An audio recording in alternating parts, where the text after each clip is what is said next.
фарингит ин илтиёби пардаи лоб, пардаи гулӯ ва бодомакҳо мебошад, ки аксар вақт хусусияти вирусӣ ва ё бактериявӣ дорад. Аломатҳои фарингит роҳатҳои шадиди вируси ресепторе ва дарди гулӯ омехта карда мешавад. Бемор худ табобаткуниро оғоз мекунад, ки бесамар буда ғайр аз ин ба мушкилот оварда мерасонад. Мутахассисон 4 марҳилаи бемориро фарқ мекунанд, ки ҳар яки онҳо аломатҳо ва нишонаҳои худро доранд. Катарал он бо сулфа ва дарди гулӯ ҳамроҳӣ мекунад.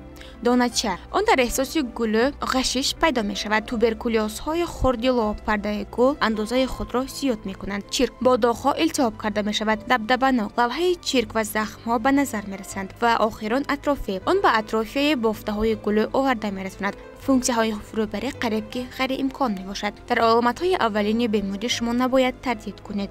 ҳарче зудтар ба духтур муроҷиат намудан лозим аст. фарингит метавонад шадид ва ё музбин бошад. ба навъи якум аломатҳои зерин хосанд.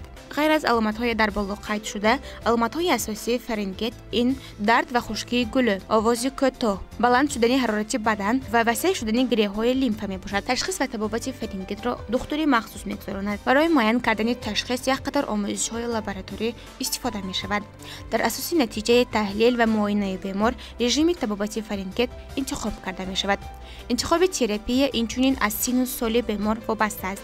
ҳангоми муолиҷаи кӯдакон усулҳо ба таври назаррас фарқ мекунад. тавсияҳои ҳатмӣ аз фаровонии нӯшокҳои гарм иборат аст. нафаскашӣ ва дорупошӣ танҳо ба иҷозати духтур ва таҳти назорати калонсолон истифода бурда мешавад. истеъмоли доруҳо барои кӯдак хатарнок шуда метавонад аз инро як схемаи сарфакориро мутахассиси махсус тартиб диҳад.